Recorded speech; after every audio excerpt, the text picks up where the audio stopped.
maupun di luar kelas bisa berjalan dengan lancar dengan adanya keyakinan. Jadi kayak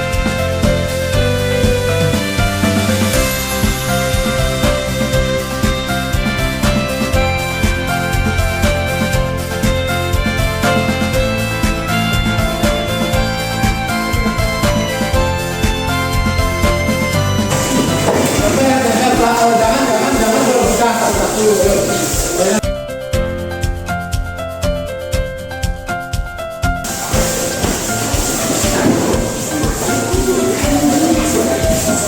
Mana aja boleh anak tempel aja langsung.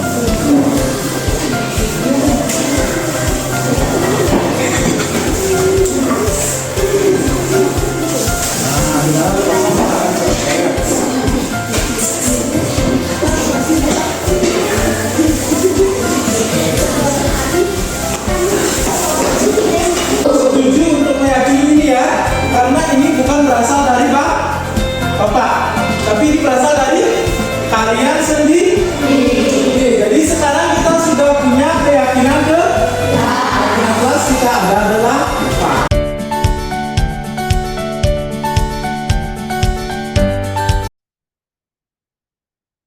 Yang ada perubahan rencana, jadi yang semestinya hari ini adik-adik presentasi, jadi kita tunda dulu minggu depan karena ada hal atau materi yang harus Tiang sampaikan berkaitan dengan budaya positif ya. Jadi Tiang juga kemarin sudah minta izin dengan Ibu Widiani, apakah bisa waktu presentasinya dimundurkan dan ibunya mengiyakan. Jadi hari ini kita akan belajar tentang budaya positif, pemaparan pemaparan dari Tiang berdasarkan apa yang sudah Tiang pelajari dalam calon guru penggerak. Jadi modulnya nanti Tiang akan coba berbagi dengan adik-adik bagaimana sih budaya positif yang ada di sekolah. Walaupun ini mungkin tidak ada hubungannya atau tidak terlalu berhubungan dengan pembelajaran IPS di SD, namun ilmu ini sangat penting bagi adik-adik, Tiang rasa nanti diterapkan di sekolah dasar.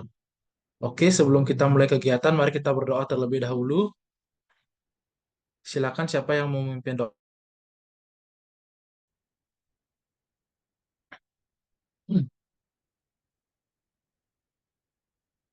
Ada yang bisa bantu memimpin doa?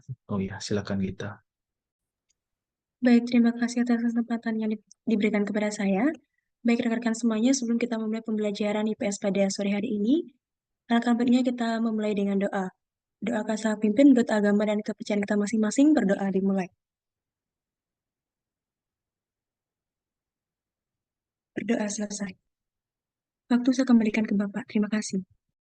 Terima kasih deh kita. Sebelum memulai pembelajaran untuk perkuliahan, mari kita melakukan absensi dahulu terlebih dahulu biar tahu ya siapa yang belum memasuki ruangan ini. Nanti biar bisa juga Tiang melaporkan dengan Bu Komangnya. Niputu Diantami, Hadir Bapak. Niputu Gita Karistiani, Hadir Bapak. Loh Esti Komaladewi, Hadir Bapak. Nimade Gita Maharani,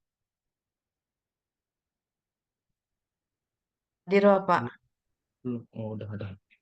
Dewa Ayu Komang Trisya Andrea Putri, Hadir Bapak. Idewa Ayu Lisna Natalia, Hadir Bapak. Elisa Amelia, Hadir Bapak. Putu Eka Sukmawati, Hadir Bapak. Komang Satya Wibawa, Hadir Bapak. Abdi Putra Lawolo, Hadir Bapak. Ikomang Adi Swarjana, Hadir Bapak. Imade Aldi Sukamahendra, Hadir Bapak. Putu Bayu Wartama Putra, Putu Masih Bayu, terkendala sinyal, Bapak. oke ya. Desa Putu Cindiawati, Hadir Bapak. Niputu Risma Diami, Niputu Risma Diami, belum hadir ya? Belum gabung ya? Oke, 2 orang. Ninyoman Karisma Maharatnaya, Hadir, Bapak. Putu Santika Udayani, Hadir, Bapak. Niwayan Mailani Pratiwi, Hadir Bapak. IGD Andika Dana Pratama, Hadir Bapak. Ketut Nanda Prayudina,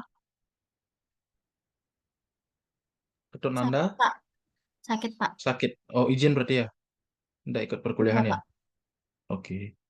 Ini Kadek Safira Jelita, Hadir, Bapak. Nimade Suci Prahastiwigiri, Hadir Bapak. Agus Rama Joni Arta, Hadir Bapak. Imade Budha Wirawan, Hadir, Pak. Putu Diki Wahyudi, Hadir, Pak. oke. IGD Ripski Sudiawan. Tidak hadir, Bapak, karena upacara keagamaan. Oke, berarti 2 orang tidak hadir dan 2 orang belum gabung di Zoom ini ya, kendala sinyalnya.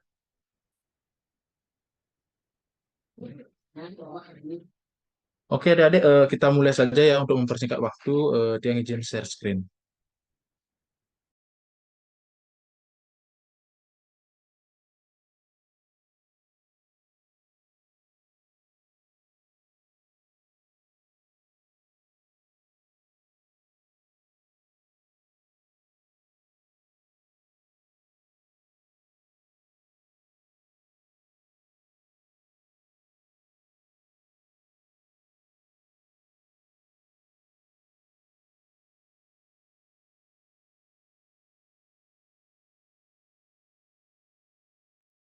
Nah, oke adik-adik ya. Jadi dalam pertemuan kali ini kita akan membahas tentang budaya positif. Dek Jelita, apakah sudah direkam ya, Dek? Sudah ya? Sudah, Bapak. Oke, terima kasih. Jadi pada kali ini Tiang akan menitik tularkan aksi nyata modul budaya positif yang Tiang dapat pada kegiatan calon guru penggerak atau CGP kepada adik-adik semua. Jadi tentang budaya positif. Oke, sebelumnya seperti biasa ya, konsideran kegiatan kita yaitu yang pertama adalah bangun suasana yang positif dan kolaboratif, kemudian tumbuhkan rasa empati, kemudian yang satu berbicara, yang lainnya mendengarkan, kemudian catat apabila diperlukan, sampaikan pendapat sesuai giliran, dan yang terjadi di sini akan tertinggal di sini. Kemudian kesepakatan kelas kita yang pertama adalah datang dan hadir tepat waktu serta mengakhiri kegiatan tepat waktu, kemudian dilarang merekam segala aktivitas yang ada di Zoom ini, kemudian selalu on kamera dan matikan mic. Kalau misalnya ada yang ingin ditanyakan, silakan pencet fitur raise hand, kemudian catat bila diperlukan, dan selalu munculkan ide-ide kreatif ya adik-adik, dan selalu kita berkolaborasi dengan aktif, dan semoga pembelajaran kali ini menyenangkan. Nah, kira-kira dari kesepakatan kelas yang buat ini, adik-adik ada yang perlu dikurangi atau ada yang perlu ditambahkan? Karena sesuai dengan modul budaya positif, jadi kesepakatan kelas itu hendaknya semua anggota kelas itu ikut menyepakati, bukan hanya saya saja sebagai eh, praktisi mengajar. Bagaimana adik-adik? Apakah ada yang perlu ditambahkan atau dikurangi? Kalau misalnya sudah pas, bisa eh, kasih emoji jempol ya semuanya. Kalau misalnya ada yang ingin tanya, silakan raise hand.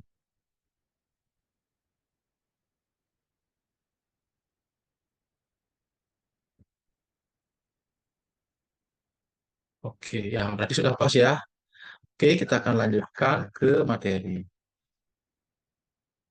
Nah, adik bisa tulis di kolom chat ya. Ada 3 pertanyaan di sini, antara setuju atau tidak setuju. Jadi ini untuk pemahaman awal saja. Apakah hukuman dapat mendisiplinkan anak?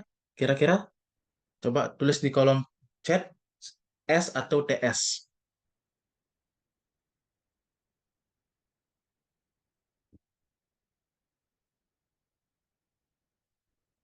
Oke, ada yang S setuju 1 orang, kemudian S lagi setuju. Oke, setuju, setuju, setuju. Nggak ada yang tidak setuju di sini ya. Semua setuju ya, hampir semua setuju. Oke. Ya,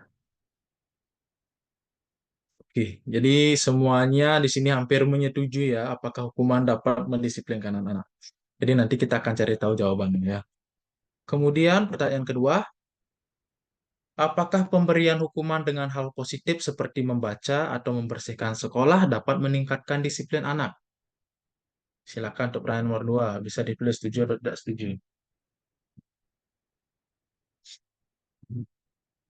Oke,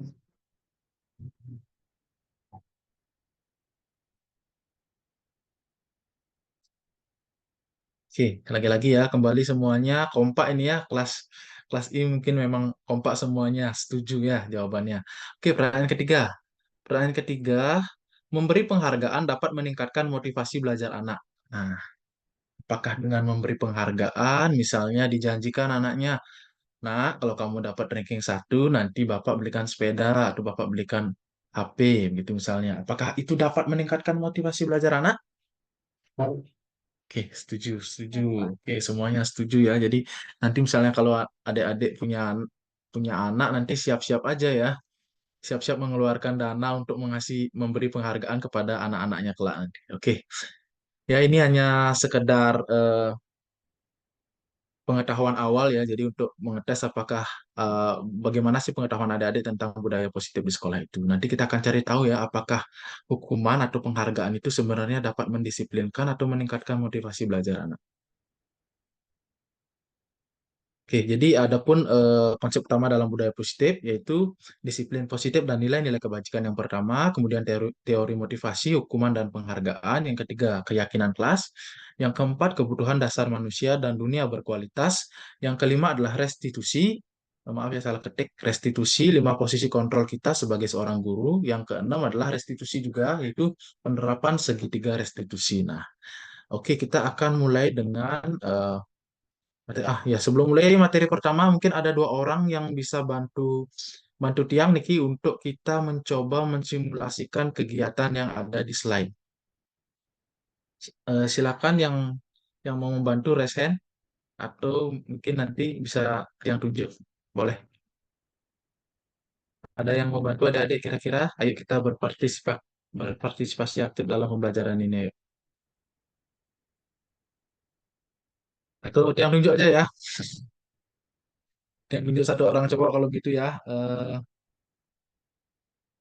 Pak Abdi Putra Lawolo. Pak Abdi. Iya, Pak. Ya, saya. Ya, oke, Pak Abdi. Dengan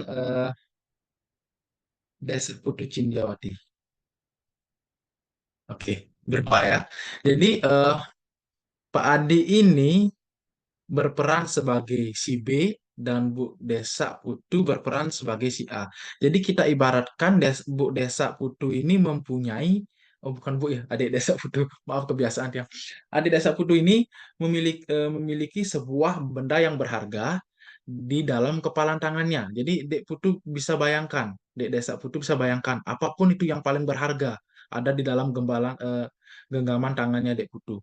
Kemudian Pak Abdi di sini berusaha untuk entah itu merayu, membujuk, mengancam, menghardik, menyuap, apa saja boleh dilakukan agar Dek Desa Putu ini bisa membuka tangannya dan memberikan sesuatu yang paling berharga menurut adik Desa Putu Cindiawati ini kepada Dek Abdi Putra. Oke, silakan coba dibuka mic-nya berdua. Silakan keluarkan rayuannya, Dek Abdi. Boleh ya merayu boleh, membujuk boleh, mengancam atau menghardik boleh apapun itu. Menyuap juga boleh. Oh, baik, Pak. Halo, Cindy. Halo. Eh, boleh nggak saya minta sesuatu? Nah, boleh nggak sih saya minta yang ada di genggaman gitu? Enggak. Kenapa?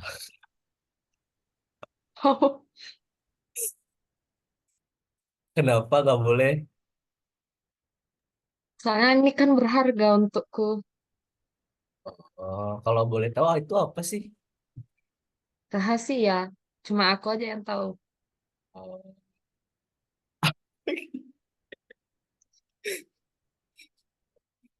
Eh,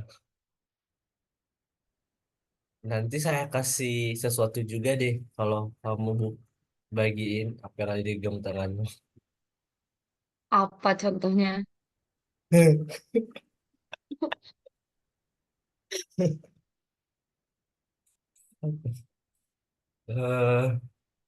nanti kalau kamu apa ya? Nanti Tak beliin es teh. Itu sesuatu yang berharga ya Pak Abdi, Dek Abdi ya. Jadi nggak mungkin ditukar dengan es krim ya. Itu sesuatu yang sangat berharga. Jadi nggak mungkin kalau ditukar dengan es krim. Apa Siapa coba tahu Cindy kira-kira? suka. Oke, Dek Cindy gimana? Apakah dikasih? Enggak ah. Enggak, oke. Gimana, Abdi? Apakah menyerah atau mau melanjutkan dengan mengancam atau dengan menyuap? Kita coba sekali lagi, Pak. Nanti kalau misalnya kamu buka itu, nanti tugasmu tak kerjain dah. Emangnya bisa. Beneran. Beneran. Kalau aku kan nggak nyesel. Enggak. Enggak ah. Nggak yakin. Oke, gimana, Dek? Cindy? Apakah dikasih? Tidak. Tidak, oke. Ya. Ada pintunya biar nggak Saya panas. menyerah deh. Oke, oke, ya. Kasih dah dulu. Lagi satu orang mungkin. Mungkin Pak Agus Rama Juniarta. Coba. Lagi satu orang. Dek Agus coba. Coba dirayu Dek Cindy coba. Lagi sekali aja.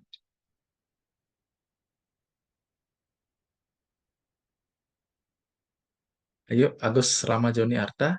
Silakan. Boleh ya, boleh diancam ya. Ntar kalau kamu nggak ngasih buka itu tanganmu, aku bunuh kamu. Nah, boleh itu, boleh, bebas. Aku mutilasi, boleh, bebas ya. Eh, Apapun itu, apapun yang mau dilakukan boleh, terserah.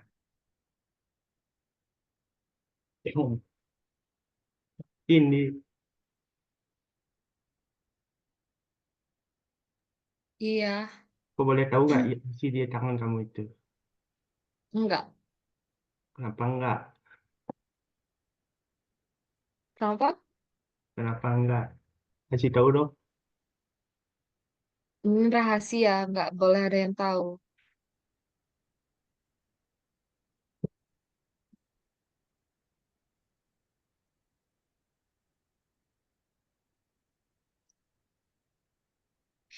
Kalau aku tukar Kehabisan dengan, kata-kata seperti ini. kalau aku tukar dengan sesuatu, kamu mau ngasih tahu nggak? Apa?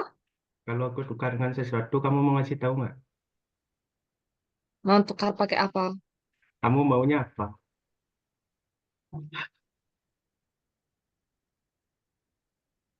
Ya coba sebutin aja dulu. Mau tukar pakai apa? Apa ya?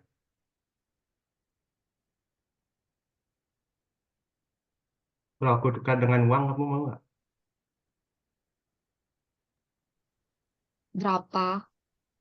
Berapa berani nukar?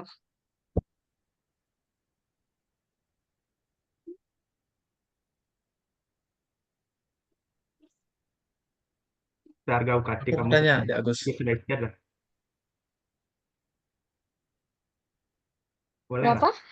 Seharga UKT kamu satu semester, boleh nggak? Harga UKT katanya satu semester. Mau nggak? Tidak yakin. Kok Tidak nggak yakin, yakin? berarti nggak mau ya. Kok Kok nggak yakin?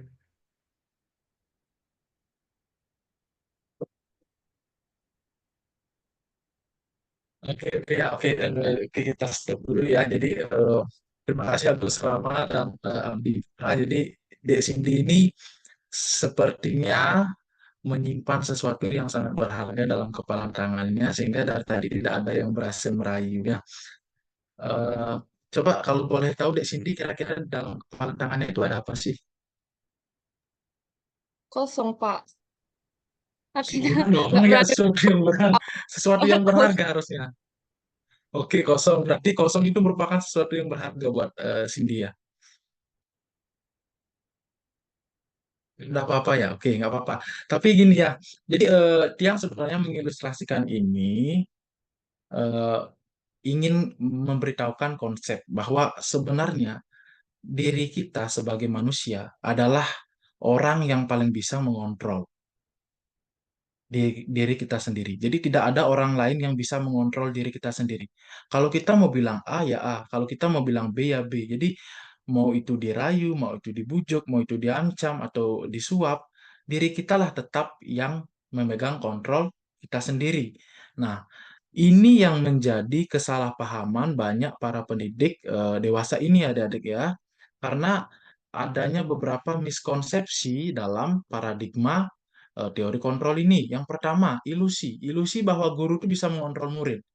Nah, nyatanya tidak seperti itu. Guru itu tidak bisa mengontrol murid. Misalnya, guru itu mengontrol murid, misalnya harus kalau di sekolah itu harus selalu aktif dalam pembelajaran. Nggak bisa guru mengontrol itu. Jadi murid dah yang punya kuasa untuk mengontrol dirinya. Kalau misalnya dia senang, ya dia akan aktif dengan pembelajaran yang ada di kelas. Kalau misalnya dia nggak senang atau merasa tertekan, ya kita tidak bisa juga mengarahkan murid itu. Mau bagaimanapun usaha kita ya. Dan kemudian juga ilusi bahwa semua penguatan positif efektif dan bermanfaat. Jadi tidak semua penguatan positif, misalnya, wah, kamu ya sekarang sudah baik sekali jadi anak, sudah rajin buat PR, lain kali buat PR lagi ya yang lebih rajin. Nah, belum tentu itu akan membuat si anak itu untuk lebih rajin buat PR. Jadi tidak semua penguatan yang kita berikan atau rayuan misalnya yang kita berikan kepada siswa kita itu akan berhasil dan bermanfaat. Kemudian bahwa ilusi bahwa kritik akan membuat rasa bersalah dan mampu menguatkan karakter murid. Itu juga salah ya. Jadi kita tidak boleh mengkritik murid ya. Itu justru akan merendahkan mentalnya dia ya. Jadi mentalnya tidak akan bagus untuk si murid kalau kita memberikan kritik ya. Apalagi misalnya membuat siswa itu merasa bersalah. Jadi itu tidak bagus buat mental si siswa itu. Kemudian ilusi bahwa orang dewasa berhak memaksa. Karena kan begitu ya. Mungkin Tiang sebelum memahami teori ini juga berpikir ya bahwa kita itu sebagai guru, kita berhak untuk memaksa anak kita, anak didik kita, termasuk juga Tiang punya anak di rumah. Jadi berhak memaksa anak kita untuk melakukan apa yang kita mau gitu loh. Kadang-kadang kan misalnya kita punya cita-cita yang kita belum tersampai sampai sampai sekarang ini. Jadi kadang-kadang kita mengharapkan si anak misalnya untuk melanjutkan apa cita-cita kita. Misalnya ada orang tua yang pinginnya dulunya jadi berhak Yes. memerintah anak atau menyuruh anak itu untuk menjadi seorang polisi. Jadi bukan begitu konsepnya ya. Jadi tetap kontrol itu semua ada di diri kita masing-masing, termasuk diri siswa-siswa kita ya. Nah, jadi itu ya adik-adik ya. Jadi ilusi mengontrol murid pada dasarnya kita tidak dapat memaksa murid untuk berbuat sesuatu. Semua perilaku memiliki tujuan ya. Jadi semua perilaku siswa itu memiliki tujuan. Misalnya eh, pada saat jam pelajaran dia tidak memperhatikan kita sebagai guru, dia malah tidur-tiduran, ngobrol dengan temannya. Nah, itu kita tidak semata-mata bisa mengontrol mereka untuk selalu memperhatikan kita sebagai guru. Jadi mereka pasti punya alasan. Pasti punya alasan apa sih yang mendasari perilaku mereka sehingga mereka bosan, sehingga mereka malas-malasan di kelas. Nah, itu perlu kita cari tahu alasan ya. Kemudian bahwa ilusi semua penguatan positif efektif dan bermanfaat. Itu juga tidak benar ya. Kemudian yang ketiga, ilusi bahwa kritik itu membuat orang merasa bersalah juga tidak benar. Dan yang terakhir adalah ilusi bahwa orang dewasa memiliki hak untuk memaksa. Itu juga tidak benar. Jadi ada namanya teori stimulus respon dan teori kontrolnya. Jadi ketika ada stimulus atau apa yang kita lakukan, pasti akan ada respon dari siswa kita. Jadi dalam stimulus respon itu, jadi kita menganggap semua kebutuhan itu sama. Sedangkan pada teori kontrol, jadi realitas atau kebutuhan siswa kita itu berbeda-beda ya. Kemudian juga dalam stimulus respon, melihat semua orang memiliki sudut pandang yang sama. Kalau dalam teori kontrol, setiap orang memiliki gambaran yang berbeda-beda ya. Mungkin tadi kalau ada mungkin satu orang yang ngasih uang ke Dek Cindy misalnya 1 miliar, bisa saja Dek Cindy akan membuka kepalan tangannya ya. Tapi tidak ada tadinya yang melakukan itu. Jadi itulah setiap orang memiliki gambaran yang berbeda-beda. Apa yang kita lakukan, kita rasa orang itu bisa lakukan, tapi tidak selamanya sama dengan apa yang kita pikirkan. Kemudian juga kita mencoba mengubah orang agar berpandangan sama dengan kita. Tidak bisa ya adik-adik ya. Jadi tidak bisa kita merubah orang agar sama pandangannya dengan kita, karena setiap orang itu pandangannya pasti berbeda-beda. Kemudian perilaku buruk dilihat sebagai suatu kesalahan. Nah, ini paling sering ya terjadi ya. Ketika ada anak misalnya berantem gitu, ya udah pasti salah yang mukul. Pasti salahnya yang mukul duluan atau yang mengganggu temannya. Tapi kalau dalam teori kontrol, kita harus cari tahu dulu. Karena semua perilaku itu memiliki tujuan. Jadi kita harus cari tahu apa sih yang mendasari kira-kira anak-anak kita itu bisa sampai memukul temannya. Nah, kita harus cari tahu ya. Jadi, kita di sini dituntut dalam teori kontrol ini untuk lebih bijak menjadi seorang guru. Bukan hanya seorang guru yang menghakimi, tapi harus bisa juga mencari tahu, mencari solusi atas apa yang dilakukan oleh siswa-siswa kita. Kemudian, orang lain bisa mengontrol saya kalau dalam stimulus respon. Dalam teori kontrol, hanya kita yang bisa mengontrol diri kita, bukan orang lain. Kemudian juga dalam stimulus respon, eh, saya bisa mengontrol orang lain. Tidak begitu ya. Jadi kita tidak bisa mengontrol orang lain ya. Buktinya tadi sudah dilakukan oleh Abdi dan Agus Rama untuk mengontrol Cindy, tapi tidak bisa dilakukan. Kemudian pemaksaan ada pada saat bujukan gagal. Nah, jadi kalau dalam teori kontrol itu tidak ada yang namanya pemaksaan ya atau bujukan, tidak ada ya.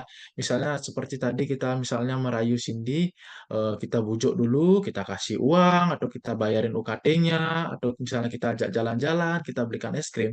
Pada saat Cindy misalnya nggak mau itu, kita akan melakukan pemaksaan. Nah, itu salah dalam teori kontrol ya. Yang benar adalah kolaborasi dan konsensus.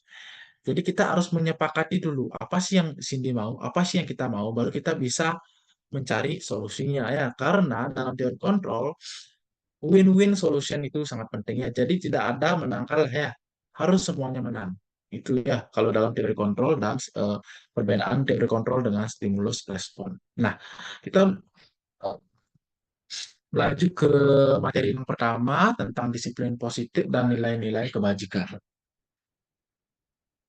Kira-kira adik-adik, apa disiplin itu? Apa sih makna dari disiplin? Coba bisa diketikkan pada chat group ya.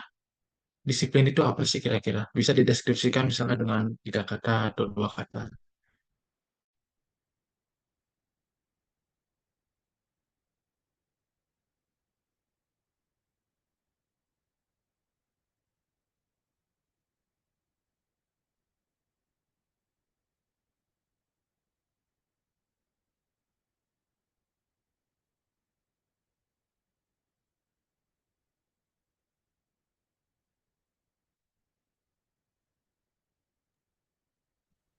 Aldi, disiplin adalah kebiasaan yang sering dilakukan. Kemudian untuk Eka, disiplin adalah tanggung jawab. Yang lainnya coba. Disiplin adalah mematuhi aturan, oke ya.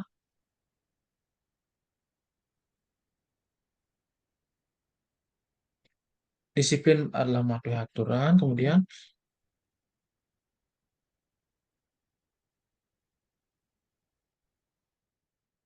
Eh,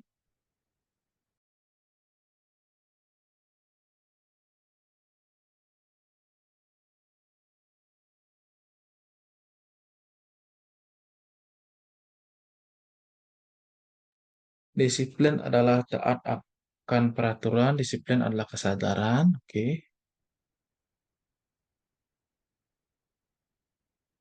Disiplin adalah ketaatan, taat dan patuh. Oke, rata-rata di sini menjawab bahwa disiplin itu adalah bagaimana sih kita taat terhadap peraturan yang ada. Gitu ya kira-kira ada ya. Jadi kita ya, akan cari Pak. tahu ya apa sih sebenarnya disiplin. Nah, memang ya dalam budaya kita, jadi termasuk adik-adik tadi juga sudah menyampaikan, disiplin itu dimaknai sebagai sesuatu yang harus dilakukan untuk menunjukkan kepatuhan dalam kita menaati sebuah aturan tertentu yang berlaku baik itu di lingkungan maupun di sekeliling kita. Jadi kita itu cenderung menghubungkan kata disiplin dengan ketidaknyamanan. Nah, begitu ada kira-kira ya. Kadang-kadang kita merasa tidak nyaman ya kalau harus misalnya dituntut untuk berperilaku disiplin. Nah, sebenarnya disiplin itu merupakan kontrol diri ya. Bagaimana sih kita mengontrol diri kita? Benar tadi ada yang bilang kesadaran ya. Jadi bagaimana sih kesadaran atau kontrol diri kita agar dapat mencapai suatu tujuan? Suatu tujuan yang kita yakini dapat membantu kita dalam meraih apa yang kita inginkan.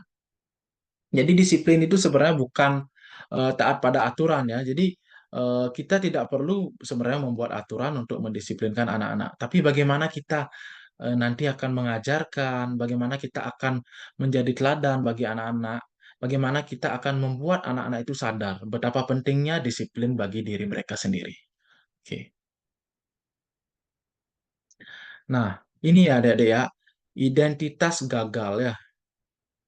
Jadi konsep disiplin dengan identitas gagal. Jadi tidak memberi hukuman akan menyebabkan murid itu menjadi sakit atau menyakitkan bagi murid, kemudian akan menyebabkan efek yang tidak nyaman, kemudian akan menyebabkan murid itu takut, menyebabkan murid itu juga merasa terpaksa, kemudian menyebabkan kadang-kadang kalau misalnya hukumannya gurunya sering menghukum, murid-murid itu cenderung berbohong dan menyembunyikan kesalahannya.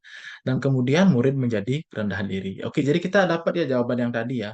Apakah disiplin kira-kira dengan memberikan hukuman kira-kira dapat mendisiplinkan anak-anak? Jadi jawabannya keliru ya. Jadi tidak dengan cara memberikan hukuman ya.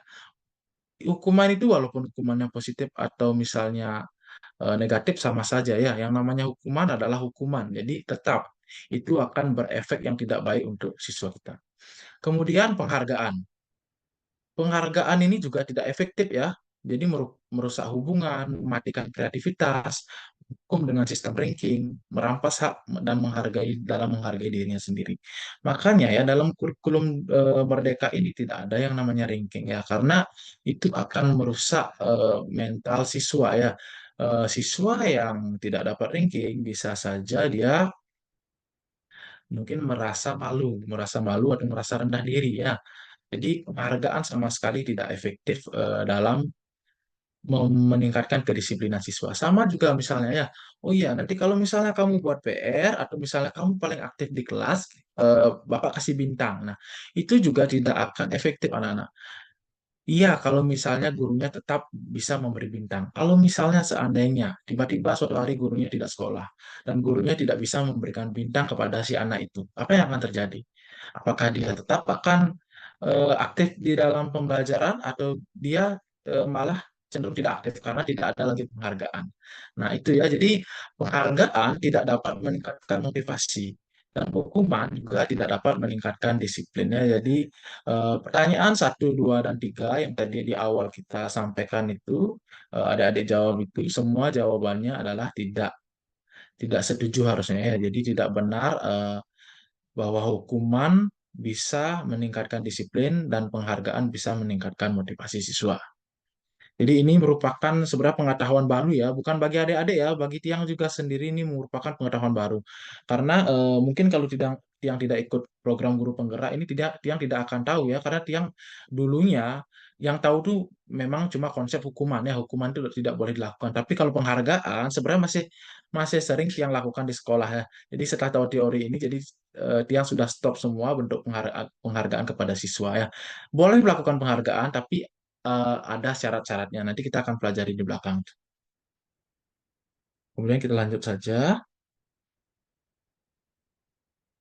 Nah, jadi konsep disiplin dengan identitas sukses itu adalah dengan cara memberikan konsekuensi ya. Makanya ada yang namanya keyakinan kelas ya. Keyakinan kelas itu harus selalu dibuat. Jika siswa melanggar keyakinan kelas, maka ada konsekuensi yang harus dilakukan oleh siswa itu sendiri. Misalnya konsekuensi itu dapat memberikan penguatan jangka pendek. Kemudian perlu dimonitoring juga konsekuensi itu. Bagaimana sih? Apakah konsekuensi itu sudah baik, itu dilakukan apa belum? Kemudian bisa meningkatkan stimulus respon dan membuat murid jadi lebih menghormati peraturan. Kemudian jika konsekuensi ini sering dilakukan, tapi hasilnya juga kurang maksimal, baru kita akan melakukan yang namanya restitusi ya. Nanti kita akan belajar di belakang apa sih itu restitusi. Jadi dengan melakukan restitusi ini, murid akan bertanggung jawab, murid akan sadar, murid akan lebih menghormati dirinya dan orang lain. Kemudian murid juga akan bisa mencari solusi atau memperbaiki kesalahan atas apa yang dia sudah perbuat. Oke deh adik. Jadi nilai-nilai kebajikan yang harus dipahami dulu ini ada banyak sebenarnya tadi ya. Menurut prospek belajar Pancasila, kemudian bring years program, atau menurut keterampilan hidup atau life skill ya. Jadi banyak sekali contoh-contoh nilai kebajikan yang nanti bisa kita terapkan, kita bagikan ke siswa kita agar nilai-nilai ini bisa ada di dalam diri siswa itu sendiri dan diyakini mampu memberikan dampak atau manfaat yang sangat bagus untuk siswa-siswa kita ya. Nah, sekarang kita akan masuk ke materi yang kedua yaitu teori motivasi, hukuman, dan penghargaan. Di sini ada pertanyaan. Pernahkah adik-adik melakukan sesuatu untuk mendapat senyuman dari orang, atau untuk mendapatkan hadiah, atau untuk mendapatkan uang, atau apalagi kira-kira alasan melakukan sesuatu? Misalnya di sini ada yang membantu temannya, teman lawan jenisnya membuat tugas gitu misalnya. Pasti ada motivasi ya. Kira-kira motivasinya apa sih dalam membantu teman membuatkan teman tugas? Apakah ada rasa suka dengan temannya? Ataukah ada rasa misalnya jika dia nanti kesusahan, mengharap bahwa temannya itu akan menolong balik dia? Jadi tergantung ya, tergantung seseorang ya. Jadi pasti ada motivasi selalu dalam setiap perbuatan yang kita lakukan. Nah, menurut Diana Gosen, jadi ada 3 motivasi ya yang menyebabkan perilaku kita, yang mempengaruhi perilaku kita. Yang pertama adalah motivasi agar tidak terkena hukuman atau menghindari ketidaknyamanan. Yang kedua adalah motivasi untuk mendapatkan imbalan atau penghargaan dari orang lain. Nah, ini untuk nomor 1 dan nomor 2 merupakan motivasi ekstrinsik ya, jadi yang berasal dari luar diri kita. Jadi kita melakukan sesuatu agar kita dihargai oleh orang lain atau kita diberikan penghargaan atau kita tidak mendapat hukuman oleh orang lain. Kemudian yang ketiga, ini adalah merupakan motivasi yang berasal dari diri kita sendiri. Jadi untuk menjadi orang yang apa namanya orang yang bisa menghargai diri kita sendiri dengan kita percaya bahwa nilai-nilai itu bisa membantu kita ke depannya. Jadi ada 3 motivasi di sini adik-adik ya, menurut Diana Gosen. Nah, ada juga yang menyebutkan bahwa penghargaan berlaku sama dengan hukuman seperti yang tadi Tiang bilang. Jadi dalam arti meminta atau membujuk seseorang melakukan sesuatu dari orang yang meminta atau membujuk. Dorongannya eksternalnya, jadi dorongannya dari luar ya, bukan dari dalam diri siswa itu sendiri. Nah, kemudian ada bentuk program kebijakan apresiasi ya. Jadi kalau misalnya adik-adik nanti sudah terjun ke sekolah, sudah menjadi guru seutuhnya, jadi bisa kita memberikan apresiasi kepada siswa kita ya, tapi dengan beberapa catatan ya. Yang pertama, beri pengakuan secara khusus. Jangan di depan umum ya, jangan di depan umum. Karena kalau kita memberi pengakuan di depan umum, jadi murid-murid yang lain yang tidak mendapat pengakuan itu akan merasa rendah diri. Kemudian berikan pengakuan secara pribadi. Berikan pengakuan kepada semua murid. Kalau mau di tempat umum, berikan pengakuan kepada semua murid secara bergantian atau misalnya secara menyeluruh ya. Dan kemudian juga beri pengakuan secara konsisten. Jangan hari ini memberikan pengakuan misalnya kepada si A, kemudian besok si B melakukan sesuatu yang sama dengan si A, dan kita tidak memberikan pengakuan atau apresiasi. Nah, murid pasti akan bertanya kan, loh, kemarin si A melakukan sesuatu diberikan penghargaan. Kenapa saya sekarang melakukan sesuatu yang sama tapi tidak diberi penghargaan oleh Pak Guru atau Ibu Guru misalnya. Nah, yang terakhir adalah fokus pada proses. Jadi penghargaan ini tidak difokuskan kepada hasil yang siswa dapat, tetapi proses apa yang telah dilakukan oleh siswa itu sendiri. Kira ya, coba kita jeda dulu sebentar ya karena ini baterainya mau habis. Coba Bapak mau ambil charger dulu.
Tapi adik-adik di sini ya lagi ada pemadaman jadi listriknya mati dan baterai laptop tinggal sedikit. Semoga ini bisa sampai nanti ya pada akhir akhir kegiatan. Oke, kemudian kita lanjut saja. Nah, ini beberapa contoh kalimat yang bisa diucapkan kepada siswa kita dalam memberikan apresiasi atau pengakuan. Misalnya, pada saat ada siswa kita yang menolong murid baru di kelas kita atau di sekolah kita, kita bisa memberikan kalimat pembuka seperti kemarin Bapak perhatikan atau saya perhatikan rasa empatimu besar sekali. Jadi bisa terus dilanjutkan ya nak. Nah gitu misalnya. Kemudian ada juga pada saat kamu membantu teman-teman, pada saat siswa membantu teman-temannya membuat tugas kelompok di kelas misalnya. Jadi kita bisa memberikan kalimat pembuka berupa saya menghargai atau Bapak menghargai kepedulianmu terhadap anggota kelompokmu. Nah, diikuti dengan kata selanjutnya, tolong ditingkatkan ya, atau tolong dipertahankan. Kemudian jika siswa melakukan sesuatu yang bertanggung jawab, seperti misalnya membongkar kertas-kertas yang berserakan di lantai. Jadi kita juga harus mengucapkan terima kasih ya. Sebagai seorang guru, kita jangan segan untuk mengucapkan kata maaf kepada siswa, mengucapkan kata terima kasih, mengucapkan kata tolong kepada siswa ya. Jadi kita sebagai orang dewasa juga harus selalu menghargai murid-murid kita ya dengan mengucapkan kata terima kasih. Nah, oke. Jadi ini beberapa contoh perbedaan antara hukuman dan konsekuensi anak-anak ya adik-adik ya. Nah, misalnya mencatat 100 kali dalam buku kalimat, saya tidak akan terlambat lagi karena terlambat ke sekolah. Nah, ini merupakan bentuk hukuman karena tidak ada sama sekali hubungannya dengan perilaku yang dia lakukan. Jadi dia itu terlambat. Terlambat akibatnya apa sih? Akibat dari terlambatan, dia jadi ketinggalan pembelajaran ya. Tetapi dia malah disuruh untuk menulis atau mencatat 100 kali di dalam bukunya, saya tidak akan terlambat lagi. Nah, itu merupakan sesuatu yang tidak tidak sinkron ya antara apa yang dia lakukan dengan apa yang dia dapatkan, dan itu merupakan hukuman. Kemudian lari mengelilingi lapangan karena terlambat hadir di sekolah, ini juga merupakan bentuk hukuman. Kemudian murid diminta untuk push up 15 kali ya karena tidak menggunakan masker, itu juga akan kemana. Yang kemudian menggantikan kertas tugas teman yang telah dicoret-coret. Nah, ini merupakan konsekuensi ya, karena ini merupakan bentuk tanggung jawab dari seorang siswa. Jadi karena dia telah mencoret-coret kertas tugas temannya, jadi dia harus mengganti tugas temannya. Jadi ini kenapa ini bisa disebut dengan konsekuensi? Karena ini itu ada hubungannya dengan apa yang dia lakukan. Dan kemudian contoh yang selanjutnya adalah membersihkan tumpahan air di meja tulis karena tersenggol pada saat belajar. Ini merupakan konsekuensi. Jadi apa yang dia lakukan, dia harus menerima konsekuensi atas apa yang dia lakukan atau bertanggung jawab. Kemudian ada contoh selanjutnya, murid disuruh untuk tidak mengenakan sepatu seharian di sekolah karena tidak mengenakan sepatu hitam. Ini juga merupakan suatu hukumannya. Dan yang terakhir, lari mengelilingi lapangan basket 2 kali karena terlambat 10 menit untuk pelajaran menunjukkan. Nah, kira-kira adik-adik, ada yang bisa jawab nggak apa sih perbedaan lari mengelilingi lapangan basket 2 kali karena terlambat 10 menit untuk pelajaran PJOK disebut dengan konsekuensi, sedangkan lari mengelilingi lapangan basket 2 kali karena terlambat hadir di sekolah itu disebut dengan hukuman. Padahal sama-sama lari 2 kali. Kenapa yang satu disebut dengan hukuman, yang satu disebut dengan konsekuensi? Kira-kira apa sih perbedaannya?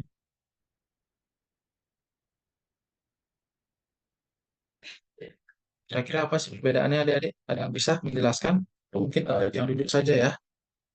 Coba yang minta pendapatnya dari Bu Lisna. Lisna Natalia. Coba.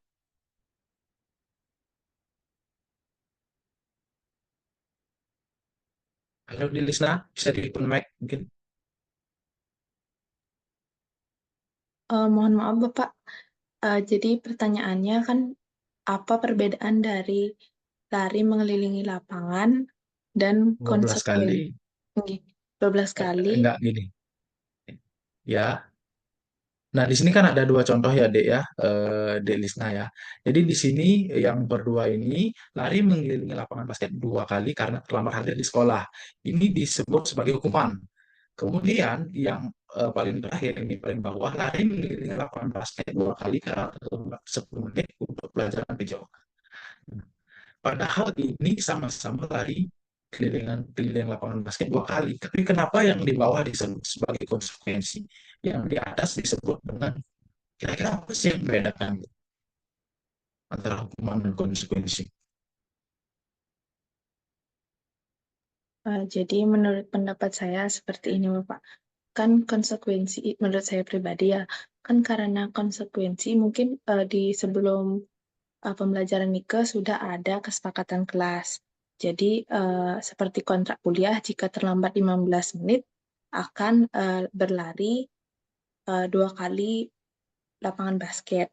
Nah, hukuman ini bedanya yaitu kan misalnya lari mengelilingi lapangan basket 2 kali karena terlambat hadir di sekolah. Itu merupakan hukuman mungkin karena tidak terdapat kesepakatan kelas sebelum memulai pembelajarannya nih ke Bapak. Oke, berarti ya, di sini dari Senan membedakannya karena sebelumnya sudah ada kesepakatan dan sebelumnya tidak ada kesepakatannya. Jadi begitu ya. Oke, mungkin ada teman-teman lain yang ingin memberikan pendapatnya. Ya, jadi ya, kita dituntut untuk aktif dalam pembelajaran ini seperti kesepakatan kelas yang sudah kita yakini tadi. Jadi kita harus aktif ya, adik-adik. Ada lagi atau mungkin minta pendapat lagi seorang ya. Coba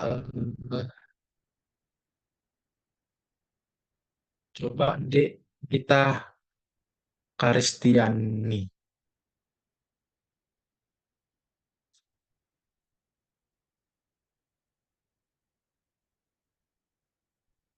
Sorry kita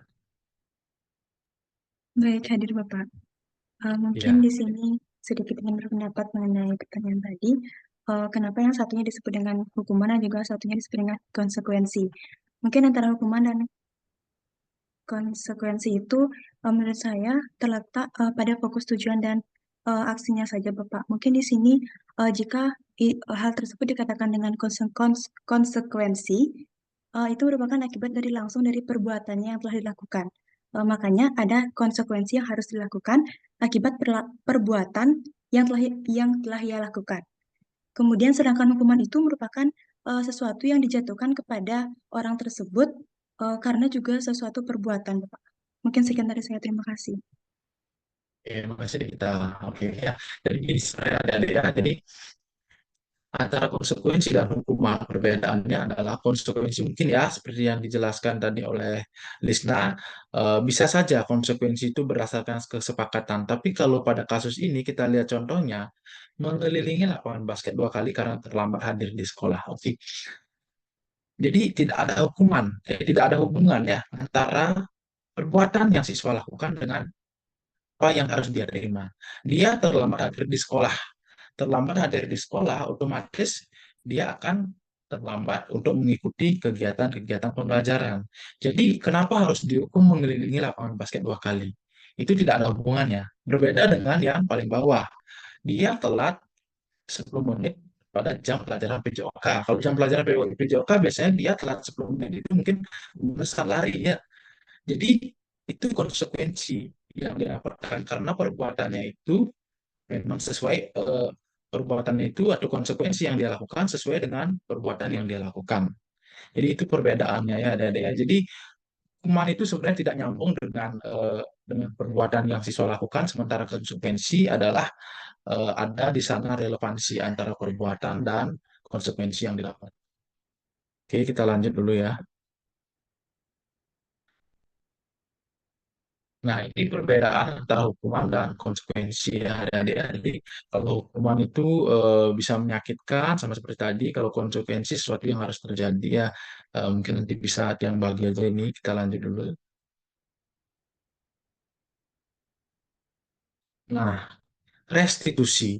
Jika konsekuensi itu terus dilanggar oleh siswa, apa yang kita lakukan? Kita harus melakukan restitusi. Apakah itu restitusi?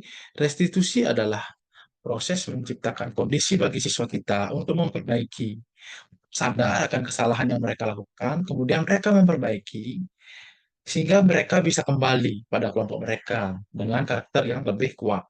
Restitusi ini merupakan proses kolaboratif antara dua orang ya, jadi antara guru dengan siswa yang mengajarkan siswa untuk mencari solusi atas apa yang mereka lakukan dan untuk membantu siswa menyadarkan tentang apa sih keyakinan yang seharusnya dia lakukan terkait dengan nilai-nilai kebajikan yang universal. Nah, tentunya sebelum ada konsekuensi, kita harus menerapkan keyakinan kelas ya, seperti yang keyakinan ada kelas ya, sama seperti yang tadi dia yang sampaikan di depan. Jadi adik-adik mungkin juga kuliah pasti ada ya kesepakatan kelas atau keyakinan kelas ya. Kenapa sih yang dipilih itu adalah kata keyakinan kita? Kenapa tidak peraturan?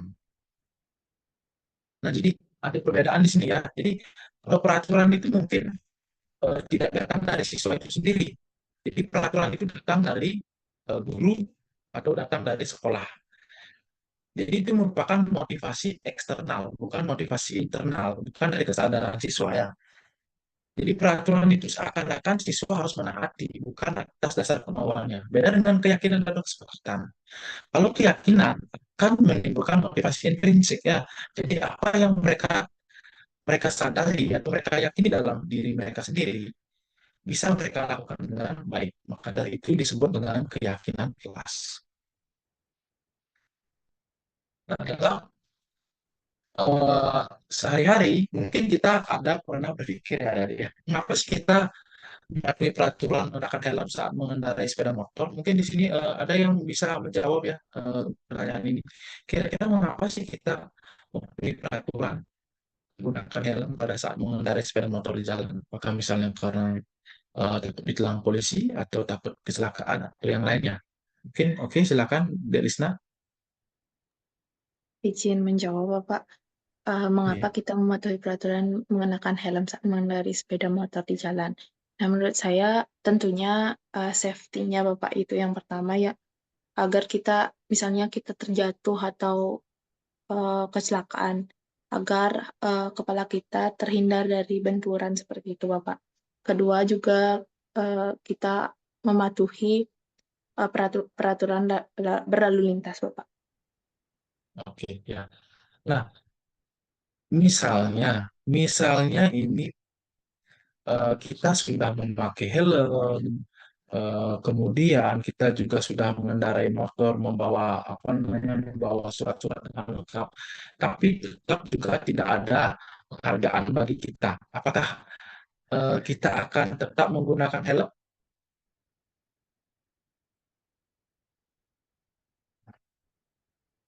Kan kita menggunakan helm pada saat mengendarai sepeda motor kan tidak ada yang memberi penghargaan ya, hanya sebatas untuk mematuhi peraturan. Apakah jika misalnya peraturan itu tidak ada dan penghargaan itu tidak ada, adik-adik di sini akan tetap menggunakan helm saat mengendarai sepeda motor di jalan? Tetap. Oke ya, tetap ya. Berarti itu motivasinya dari kesadaran diri ya, bukan takut dari eh, tilang atau yang lain-lainnya ya. Nah, kemudian mengapa kita memiliki peraturan harus datang tepat waktu pada saat datang ke sekolah? Nah, kalau SD itu biasanya memang cenderung siswa itu motivasinya karena peraturannya bukan karena dari dalam dirinya sendiri. Karena mereka belum memahami berapa segimana sih pentingnya sekolah itu. Mereka ke sekolah itu merupakan ya rutinitas saja bagi mereka. Oh ya, jam segini saya harus datang ke sekolah, jam segini saya pulang. Itu aja. Ya, jadi mereka masih mengikuti alur. Mereka belum mempunyai pemikiran apa namanya itu metakognitif ya. Jadi metakognitifnya mereka belum jalan itu untuk mengetahui apa sih yang mereka lakukan. Nah, tugas tugas kita sekarang sebagai guru menyadarkan siswa kita bahwa sekolah itu penting agar mereka meyakini bahwa mereka datang ke sekolah walaupun ada peraturan, tidak ada peraturan, mereka akan tetap datang ke sekolah. Ya, kemudian juga mengapa sih kita mematuhi peraturan memakai masker dan mencuci tangan setiap saat? Nah, bukan hanya pada saat COVID aja ya ini dilakukan, Tapi kalau misalnya ini kesadaran dalam diri sendiri, hendaknya ini pasti dilakukan sampai sekarang ya, adik-adik ya, bukan hanya pada saat ada pandemi saja. Oke, keyakinan kelas, tahapan-tahapannya ya, tahapan-tahapan penyusunan keyakinan kelas di sekolah ya. Jadi keyakinan kelas itu bersifat lebih abstrak daripada peraturan itu peraturannya. Jadi peraturan itu lebih rinci dan konkret. Misalnya peraturan di sekolah itu adalah tidak boleh kencing pada saat jam pelajaran sudah dimulai. Nah, itu bersifat konkret ya. Sementara kalau keyakinan itu bersifat lebih abstrak, abstrak ya. Misalnya tanggung jawab, saling menghormati. Itu yang disebut dengan keyakinan kelas. Jadi keyakinan kelas itu bersifat secara umum, bukan eh, konkretnya atau lebih rincinya. Kemudian juga keyakinan kelas berupa pernyataan-pernyataan yang umum, yang universal, seperti yang dia katakan tadi. Pernyataan keyakinan kelas senantiasa dibuat dalam bentuk positif. Kemudian keyakinan kelas hendaknya tidak terlalu banyak ya, sehingga tidak membingungkan siswa. Kemudian keyakinan kelas juga sebaiknya sesuatu yang dapat diterapkan di lingkungan sekolah. Jangan sampai meniru keyakinan kelas yang ada di sekolah lain atau di kelas lain dibawa ke kelas kita. Dengan keliru ya. Kemudian semua warga kelas hendaknya ikut berkontribusi dalam pembuatan keyakinan kelas. Ya, ini yang paling penting ya, kolaboratif antar siswa ya, karena harus semua siswa setuju. Jika ada salah satu siswa yang tidak setuju, maka keyakinan kelas itu tidak bisa kita laksanakan. Kemudian kita bisa meninjau kembali ya. Jadi harus ada refleksi di sini. Apakah keyakinan kelas yang dibuat itu sudah bagus atau sudah memang benar, bisa diterapkan untuk waktu ke waktu. Jika misalnya ada yang ingin dirubah, misalnya seperti tadi yang tanyakan kepada adik-adik, apakah kesepakatan kelasnya ada yang ingin dikurangi itu tambahkan, bisa dilakukan, itu bisa didiskusikan. Intinya dalam membuat kesepakatan kelas harus ada kolaborasi ya. Jadi bukan gurunya yang membuat peraturan, tapi siswa itu. Apa yang diyakini siswa itu yang kita sepakati sebagai keyakinan kelas. Nah, ini ya, contoh keyakinan kelas, tanggung jawab, menghormati orang lain, komitmen, keselamatan, kesehatan, bersabar, keamanan, dan yang lain-lainnya itu merupakan keyakinan kelas. Nah, jadinya keyakinan kelas ini adalah untuk menyenangkan siswa kita ya, karena siswa kita memiliki kebutuhan dasar ya dalam dunia yang berkualitas. Ada 5 kebutuhan dasar adik-adik, kebutuhan dasar manusia ada 5 ya. Yang pertama yaitu adalah kebutuhan akan survival atau bertahan hidup ya. Jadi kebutuhan bertahan hidup yang pertama, kemudian yang kedua adalah kebutuhan kasih sayang atau rasa diterima oleh orang lain ya, itu pokoknya suatu kebutuhan yang sangat penting ya adik-adik ya. Kasih sayang itu sangat penting, kita berikan kepada anak-anak didik kita. Kemudian kebutuhan akan kekuasaan atau power, jadi siswa itu berhak juga memiliki kekuasaan ya. Jadinya maksudnya kekuasaan di sini adalah pendapat mereka juga berhak kita gunakan. Bukan semata-mata kita jadi seorang guru, kita tidak memakai pendapat yang siswa kita berikan ya. Jadi kita juga harus menghargai pendapat yang mereka berikan. Kemudian juga ada kebutuhan kesenangan. Jadi kita perlu untuk merasa senang dalam hidup ini ya. Jadi itu kebutuhan kesenangan kita. Kemudian ada kebutuhan kebebasannya. Jadi murid itu tidak bisa diatur dengan peraturan-peraturan tertentu ya. Jadi sebenarnya basicnya murid itu memiliki kebebasan ya. Dia juga ingin bebas dengan nilai-nilai tentunya yang dia yakini. Kemudian yang terakhir adalah kebutuhan bertahan hidup.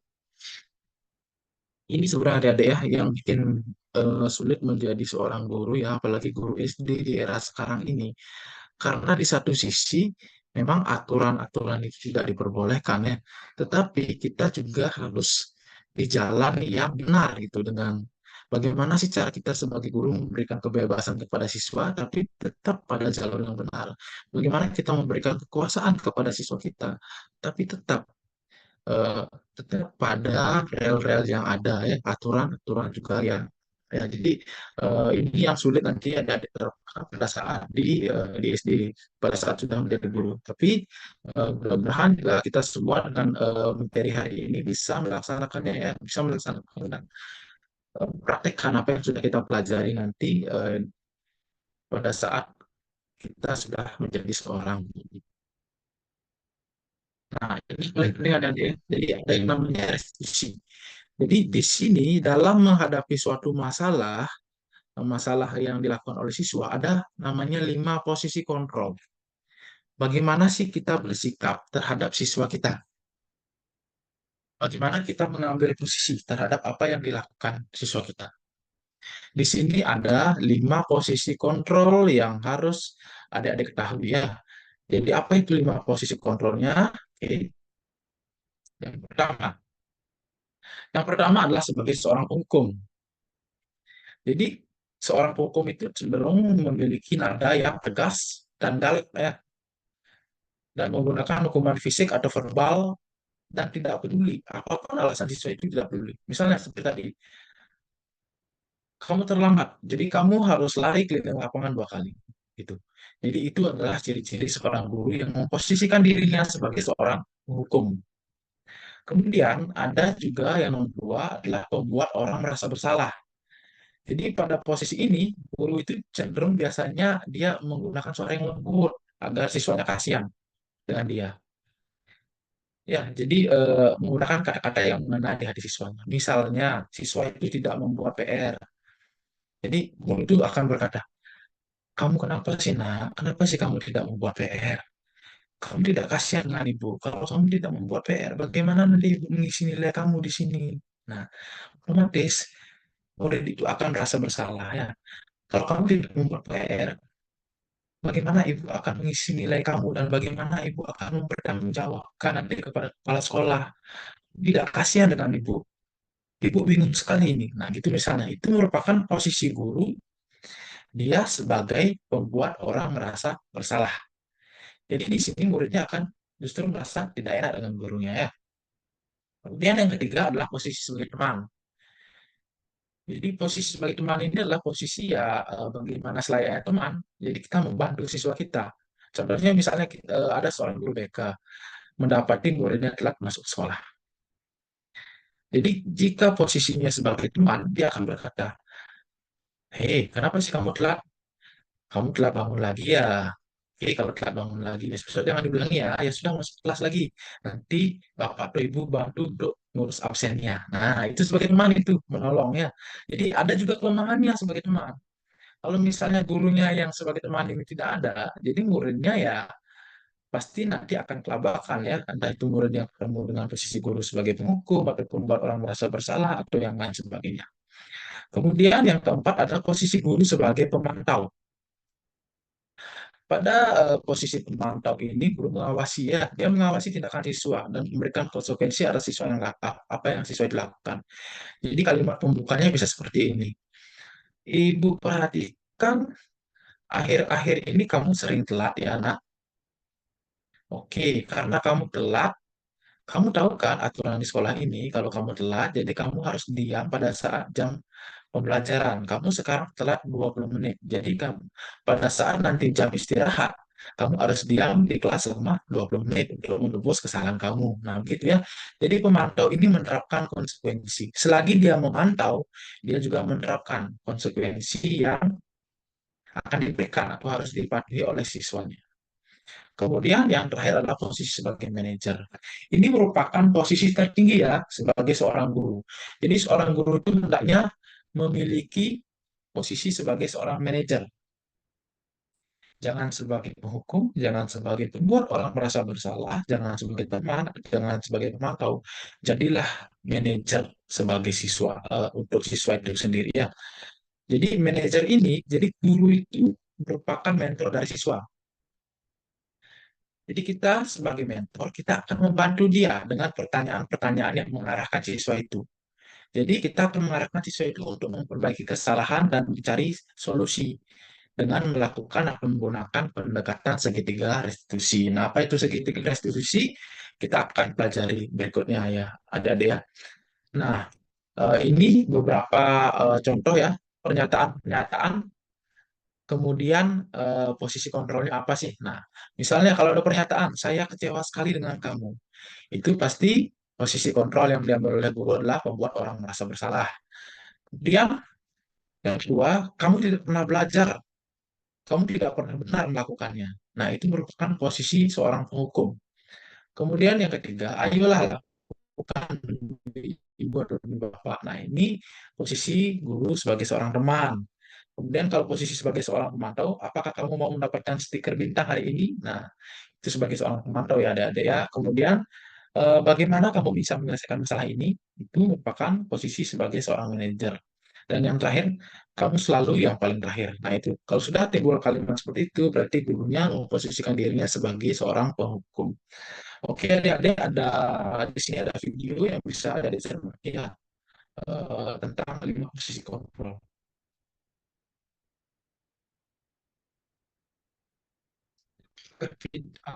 Videonya bisa terdengar suaranya ya, adik?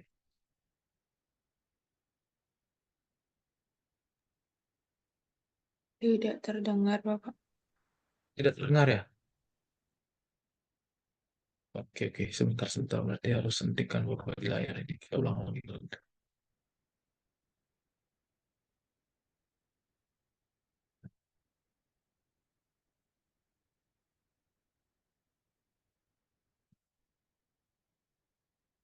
Dan suara.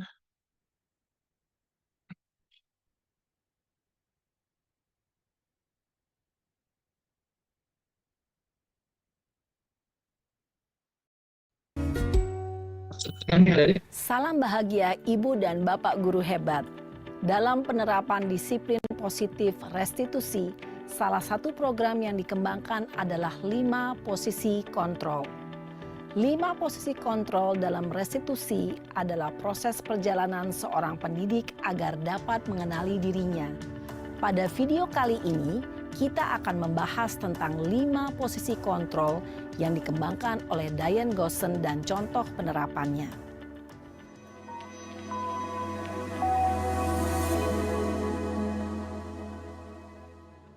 Lima posisi kontrol itu adalah 1. Posisi penghukum. 2. Posisi pembuat merasa bersalah. 3. Posisi teman. 4. Posisi pemantau atau monitor. Dan 5. Posisi manajer. Untuk lebih memahami kelima posisi tersebut, mari kita saksikan kasus Naren yang terlambat hadir 20 menit di sekolah dan melihat bagaimana kelima posisi kontrol dalam menghadapi masalah tersebut.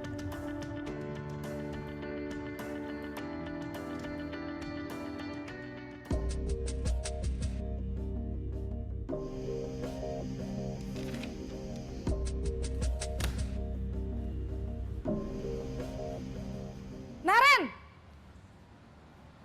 Sini kamu! Selamat pagi, Bu. Selalu terlambat.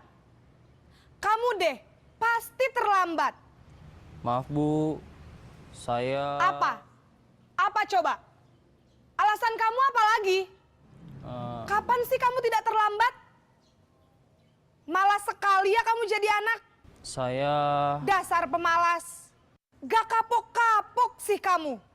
Sudah berapa kali terlambat? Sana, kamu keliling lapangan basket 2 kali. Kenapa saya harus keliling lapangan basket, Bu? Kenapa? Kamu mau lawan ibu? Berani-beraninya jawab. Sudah terlambat, masih berani jawab pula. Sekarang, keliling lapangan basket 5 kali sekalian. Biar kapok. Cepat, pergi sana ke lapangan basket. Posisi penghukum biasanya berbicara dengan nada tinggi, menghardik, menunjuk-nunjuk, menyakiti, dan menyindir. Hukuman bisa berupa fisik maupun psikis. Ibu dan bapak guru hebat, dampak yang terjadi pada murid ketika guru berada pada posisi penghukum adalah murid cenderung akan memberontak, bahkan menyimpan dendam.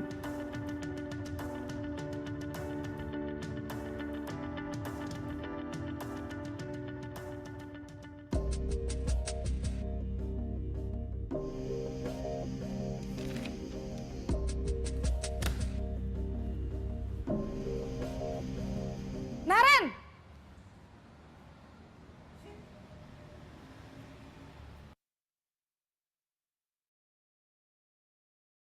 Selamat pagi, Bu.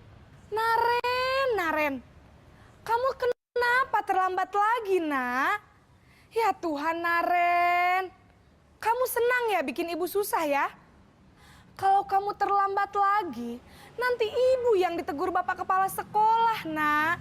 Disangka ibu tidak bisa membina kamu. Duh, gimana ini? Maaf, Bu. Duh, Gusti Naren. Kamu suka ya kalau ibu ditegur bapak kepala sekolah? Terus, sekarang ibu harus tulis apa ini di buku absen? Ini kamu sudah sering terlambat loh. Ibu harus apa coba? Maaf, Bu. Maaf sekali. Ya sudah, lain kali jangan bikin ibu susah lagi ya, Nak ya. Ibu tidak akan kuat lagi kalau kamu begini terus. Bisa jantungan kalau ibu ditegur bapak kepala sekolah. Sana cepat ke kelas. Maaf ya, Bu. Maaf sekali. Posisi pembuat rasa bersalah berbicara dengan nada tenang, cenderung lembut. Namun kata-kata yang diutarakan membuat murid merasa menjadi orang yang gagal. Memandang buruk dirinya sendiri, merasa tidak berharga, dan tidak sanggup membahagiakan orang lain. Ketika guru mengambil posisi pembuat rasa bersalah, murid akan menganggap dirinya yang bersalah dan ia akan menyimpan emosi negatif tersebut di dalam dirinya.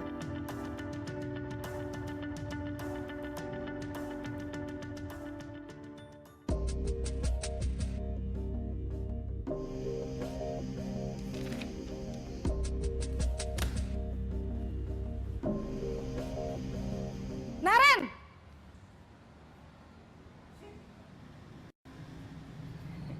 Selamat pagi, Bu. Wah, sudah jam berapa ini, Nak? Terlambat lagi ya, sayang? Iya, Bu. Habis ibu saya lupa membangunkan saya, Bu. Kamu malah menyalahkan ibu kamu. Kamu bukannya anak yang larinya paling kencang. Kok terlambat sih? Iya, Bu. Saya memang terlambat bangun tadi. Jadi, biarpun saya lari kencang, tetap gak kekejar, Bu. Ya sudah sana, nanti lain kali larinya lebih kenceng lagi ya. Biar gak terlambat lagi. Bikin seneng ibu, demi ibu. Bisa kan? Bisa lah, Bu. Ya sudah sana masuk kelas. Ibu beresin urusan absen kamu. Kamu ini ada-ada saja. Dalam posisi teman, guru berbicara dengan nada suara ramah, akrab, cenderung bersenda gurau untuk menjaga suasana tetap santai. Murid akan merasa senang, aman, dan akrab dengan guru. Identitas yang tercipta adalah identitas sukses atau berhasil. Namun, perlu diingat, karena ini masih dorongan eksternal, maka ada faktor ketergantungan dari murid kepada orang tertentu. Di sini guru absennya, sehingga di lain waktu murid bisa berperilaku baik, namun hanya kepada orang-orang tertentu saja.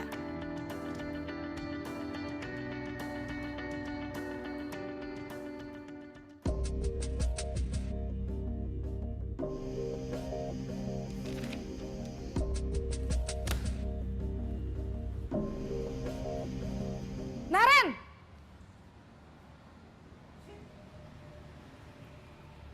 Selamat pagi, Bu. Naren, apa peraturan sekolah kita tentang jam berapa kita harus masuk sekolah, Nak? Kita harus di sekolah jam 7, Bu. Iya, betul. Sekarang sudah jam 7.20. Naren sudah tahu konsekuensinya jika terlambat hadir. Paham, Bu. Saya harus tinggal kelas pas jam istirahat selama 20 menit. Iya, benar. Konsekuensinya demikian. Jadi nanti jam 9.30 pas istirahat, kamu harus tinggal di kelas, kerjakan tugas tambahan untuk ketertinggalan kamu, ya? Baik, Bu. Posisi pemantau mengandalkan penghitungan atau data untuk mengontrol murid. Guru mengarahkan murid berdasarkan peraturan dan konsekuensi. Seorang pemantau menunjukkan bahasa tubuh dan ekspresi wajah yang datar dan cenderung formal.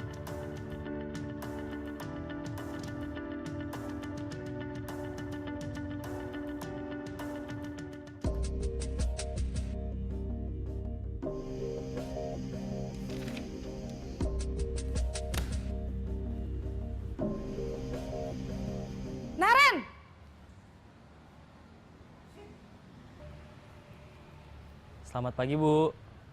Selamat pagi, Naren. Maaf, Bu. Saya terlambat. Iya, sekolah masuknya jam 7, sekarang sudah jam 7.20. Jadi sekarang bagaimana ini, Naren? Maaf, Bu. Saya lupa setel alarm saya semalam. Baiklah, menurut kamu, keyakinan sekolah yang mana yang perlu kamu tingkatkan? Menghargai diri sendiri dan orang lain mungkin ya, Bu. Setuju. Jadi, apakah Naren meyakini prinsip saling menghormati tersebut? Iya, Bu. Saya meyakininya. Apakah Naren bersedia memperbaiki masalah keterlambatan ini? Bersedia, Bu. Bagaimana kamu akan perbaiki masalah keterlambatan ini? Saya akan coba untuk tidak lupa menyetel alarm saya, Bu. Baik, kalau Naren lupa menyetel alarm di rumah, ada orang yang kira-kira bisa bantu mengingatkan tidak? Ada, Bu. Kakak saya, Kak Ema. Ada lagi selain Kak Ema? Selain Kak Ema, ada ibu saya. Baik, jadi yang mengingatkan Naren adalah Kak Ema dan ibu kamu ya? Kira-kira akan mulai setel alarm kapan nih? Akan segera saya lakukan. Baik, jadi Naren akan setel alarm untuk bangun besok pagi dan akan diingatkan oleh kakak dan ibunda Naren. Ada lagi yang mungkin perlu dilakukan, Naren? Agar tidak terlambat bangun lagi. Tidak ada, Bu. Baik, Naren. Terima kasih untuk kerjasamamu. Sekarang kamu perlu kembali ke kelas untuk belajar. Baik, Bu. Terima kasih.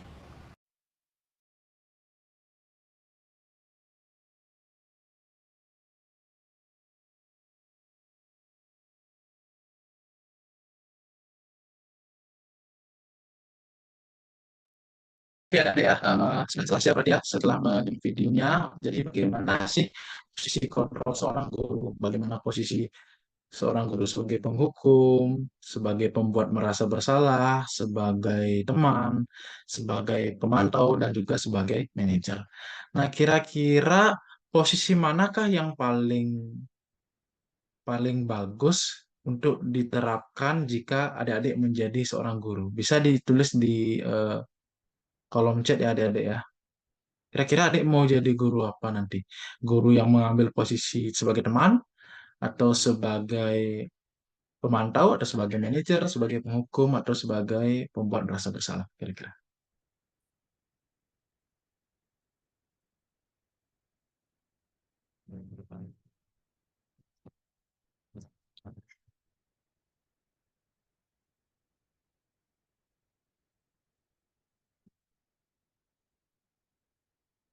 Oke, manajer ya. Yang dan key manajer. Sudah jelas ya bahwa posisi manajer itu sebenarnya posisi yang harus kita ambil jika kita nanti menjadi guru dalam menyelesaikan masalah-masalah yang siswa kita hadapi ya. Nah, tentunya dalam posisi manajer ini ada yang namanya segitiga restitusi ya. Apa sih itu segitiga restitusi? Nah, kita pelajari sekarang. Segitiga restitusi adalah proses dalam menciptakan kondisi sebagai murid ya untuk memperbaiki kesalahan, mencari solusi dan menyadari atas apa yang mereka telah lakukan.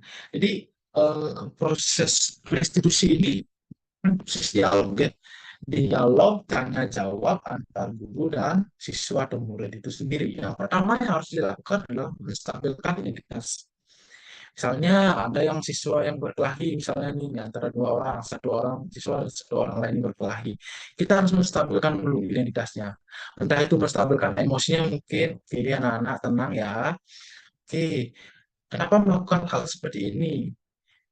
Misalnya dia menjawab, kita juga harus membantu menstabilkan emosinya. Oke, Pak mengerti apa yang kamu lakukan. Mungkin kamu kesal, makanya kamu memukul temanmu. Nah, itu menstabilkan identitas. Jadi kita menyetujui dulu apa sih apa sih yang dirasakan, emosi yang siswa itu rasakan. Kemudian jika kita sudah menyetujui atau menstabilkan identitasnya, barulah kita akan validasi tindakan mereka yang salah.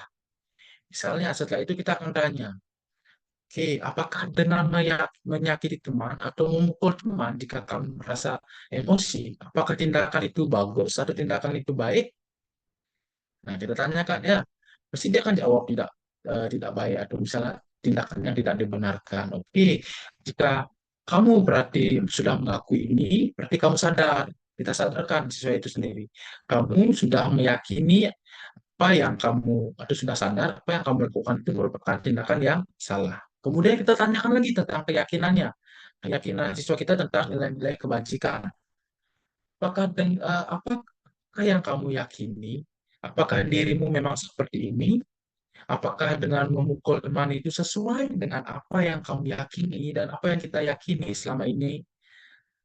Nah, misalnya dia sudah menjawab bahwa itu tidak sesuai dengan keyakinannya, barulah kita membantu siswa untuk mencari solusi. Apa sih solusinya terhadap masalah yang dia lakukan? Seperti tadi misalnya, gurunya terlambat, siswanya terlambat. Jadi dibantu mencarikan solusi agar tidak terlambat lagi. Apa sih yang dilakukan? Setel alarm misalnya. Kalau misalnya kelupaan setelah alarm. Apakah ada di rumah orang yang bisa membantu dia untuk menyetel alarm atau mengingatkan jika dia telah bangun lagi? Mungkin dengan bantuan kakaknya atau ibunya seperti pada video tadi ya. Jadi tahapan segitiga restitusi ini menstabilkan identitas, validasi tindakan yang salah, dan menanyakan keyakinan ini bisa dilaksanakan jika kita mengambil posisi sebagai manajer. Dan tentunya urutannya tidak harus sama ya adik-adik ya. Tidak harus menstabilkan identitas terlebih dahulu. Mungkin ada bisa segitiga restitusi itu dilakukan dari validasi tindakan yang salah, kemudian menanyakan keyakinannya. Jika misalnya tidak perlu lagi kita menstabilkan identitasnya. Misalnya ada kasus yang sudah kemarin terjadi, kemudian baru kita panggil muridnya keesokan harinya. Jadi itu identitasnya sudah tidak perlu distabilkan lagi. Jadi kita langsung saja validasi tindakan yang salah, kemudian menanyakan solusi, dan yang terakhir harus mencari solusi atas apa yang siswa itu lakukan. Oke ya adik-adik ya, jadi itu merupakan segitiga restitusi. Jadi sebagai guru yang baik, hendaknya kita mengambil posisi sebagai manajer. Sekali lagi, segitiga restitusi ini dilakukan jika konsekuensi itu sudah tidak bisa atau sudah dilanggar secara terus-menerus oleh siswa kita sendiri. Jadi mungkin kita bisa dulu menerapkan konsekuensi kepada siswa kita, tapi jika konsekuensi itu terus dilanggar, kita barulah akan gunakan segitiga restitusi. Nah, apa sih yang dimaksud dengan menstabilkan identitas ya? Jadi berdasarkan prinsip membuat kesalahan adalah bagian dari proses pembelajaran, berperan menggeser identitas murid dari identitas gagal ke identitas sukses ya. Jangan mengkritik murid yang sedang mengalami gagal identitas atau identitas gagal. Adapun pertanyaan-pertanyaan yang bisa diajukan pada saat Bapak Ibu dalam posisi menstabilkan identitas ini. Yang pertama adalah membuat kesalahan adalah sesuatu yang wajar ya. Jadi wajar saja mungkin murid itu emosi atau misalnya dia menjatuhkan barang milik teman, wajar saja ya. Kita wajarkan dulu, kemudian manusia tidak ada yang sempurna gitu misalnya kalimatnya. Kemudian ada lagi kalimat lainnya, kita bisa memperbaiki masalah ini dan lain sebagainya ya. Kemudian ada tahap memvalidasi tindakan yang salah. Jadi proses validasi tindakan yang salah ini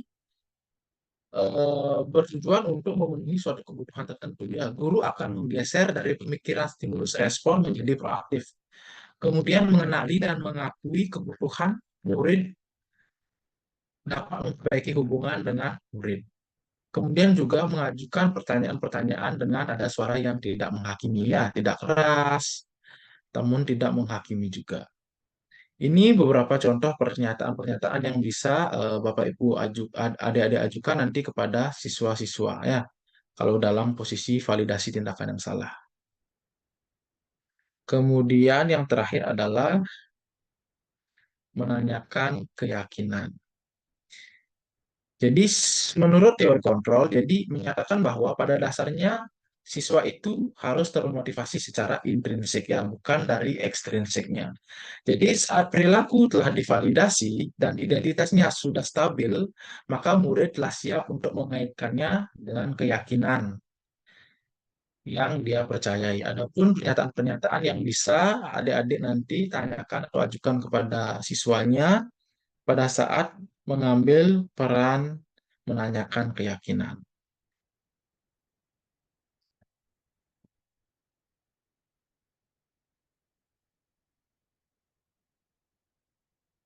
Pun hal-hal yang perlu ya diperhatikan dalam segitiga restitusi. Yang pertama adalah perilaku yang salah itu perlu dikaitkan dengan nilai-nilai atau keyakinan-keyakinan yang telah disepakati atau disetujui. Kemudian kesediaan orang yang melakukan kesalahan untuk memperbaiki kesalahannya. Kita harus tanya dulu apakah dia bersedia memperbaiki kesalahannya apa tidak ya. Kemudian pemecahan masalahnya sebisa mungkin relevan atau sesuai dengan apa yang perbuatan yang dilakukan. Kemudian perlu adanya suatu usaha perbaikan dari pihak yang berbuat kesalahan. Yang terakhir adalah perlu dikasihkan waktu dari pihak yang berbuat kesalahan. Tanyakan kapan akan mulai melakukan usaha untuk memperbaiki kesalahannya. Jadi ini merupakan langkah-langkah yang harus diperhatikan dalam menyelesaikan masalah ya. Jadi setelah segitiga restitusi ini dilakukan, baru kita menanyakan langkah-langkah untuk pemecahan masalah dari siswa kita itu sendiri. Oke, adik-adik ya, mungkin itu saja materinya terkait hari ini. Apakah ada yang ingin ditanyakan dari semua paparan yang mungkin sudah banyak sekali yang sampaikan ya? Mungkin adik-adik ada yang sambil buat tugas, mungkin sambil menyimak dan lain-lainnya. Eh, Semoga semuanya masuk ya, masuk apa yang Tiang sampaikan hari ini. Mungkin ada yang ditanyakan, mungkin adik-adik. Kalau ada yang bertanya, silakan bisa di raise hand.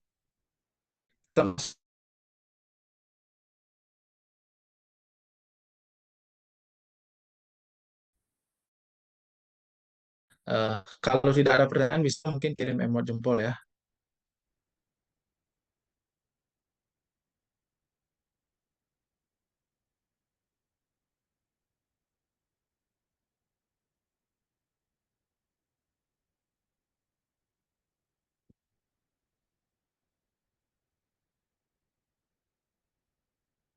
Oke ya, oke adik-adik ya, karena materinya sudah selesai, nanti link refleksinya akan yang kirim ke adik Jelita ya. Jadi untuk refleksi pembelajaran hari ini, kemudian juga adik-adik mau tugas apa enggak ya kira-kira? Tidak, Pak. Tugas kemarin Tugas belum terkait selesai. dengan tidak Apa? tugas kemarin. Masih banyak Oke, tugas. oke. Kalau tidak, oke nanti berarti sebenarnya ada ya beberapa kasus-kasus nanti yang perlu kita bahas untuk menebalkan lagi pengetahuan atau pemikiran kita tentang segitiga restitusi dan posisi kontrol nanti akan mungkin pada pertemuan berikutnya ya. Oke, Dek Lisna mungkin ada yang ingin disampaikan. Kalau gitu Tiang stop screen dulu ya. Izin bertanya Bapak mengenai Oke. tugas minggu lalu. Nika kan Hmm, yang sudah minta nilai sama soalnya. Berarti nilainya Nika ya. mentok eh, kita olah sampai di nilai rapot saja ya Bapak? Oke, diolah sampai nilai raport ya. Kemudian kan itu ada soal penilaian akhir tahun kan, satu soal. Kemudian nilai ulangannya juga ya, nilai penilaian akhir tahunnya juga kan sudah diambil kan dari soal itu, nilai yang berkaitan dengan soal itu, nilai Sudah siswanya. Bapak. Nilai Oke, akhir sudah ya. ujian IPAS-nya yang ini dah yang terakhir. Iya ya, oke ya. Oke, nanti dipresentasikan aja minggu depan cukup sampai raport nanti Tiang akan coba bantu bagaimana sih cara adik-adik dalam membuat skor misalnya penyekoran atau misalnya dalam menjumlahkan, merata-ratakan sehingga bisa menjadi nilai raport. Cuma sedikit kan itu tugasnya kan gampang kan cuma olah nilai aja kan. Jadi rasanya tidak terlalu berat buat adik-adik. Jadi sehingga nanti minggu depan kalau masih ada waktu kita bisa bahas kasus-kasus yang berhubungan dengan segitiga restitusi dan 5 posisi kontrol guru yang kita pelajari hari ini. Ada lagi yang ingin bertanya, adik-adik?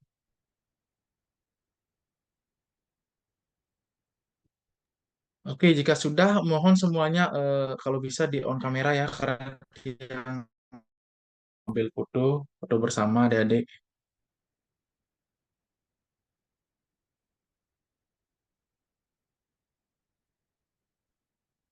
Oke, lagi 4 orang.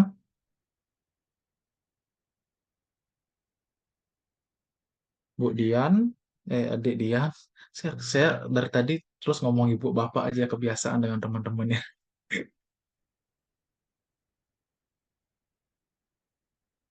Oke, segini aja ya. Dibantu ya, Dek Jelita untuk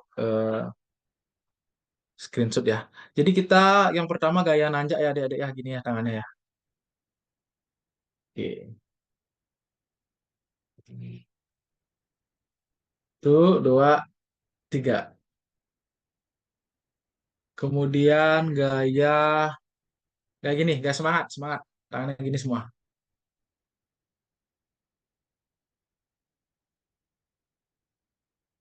Bu Elisa, Dek Elisa, coba tangannya macet ya mungkin ya. 1, 2, 3. Oke, yang terakhir gaya bebas, adik-adik. Gaya bebas. Yang semangat, yang semangat. 1, 2, 3. Oke, terima kasih, Boy. Itu ada jari tengah ya, Pak Bayu ya. Metal, Pak Bayu ya. Oke, oke. Thank you semuanya ya, adik-adik ya. Sebelum mengakhiri kegiatan perkuliahan hari ini, mari kita berdoa terlebih dahulu. Doanya akan Tiang pimpin secara langsung ya. Semoga apa yang kita pelajari hari ini bisa kita laksanakan atau kita terapkan ke depannya dengan baik. Semoga juga adik-adik semua sehat selalu. Semoga bisa mengerjakan tugas-tugas yang diberikan oleh dosen-dosen dengan sebaik-baiknya. Berdoa sesuai dengan agama dan kepercayaan masing-masing. Kita mulai.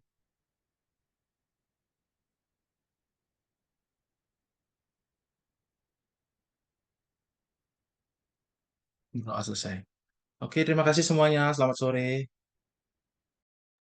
Terima kasih, Bapak. Bapak. Terima kasih, Bapak. Terima kasih Bapak.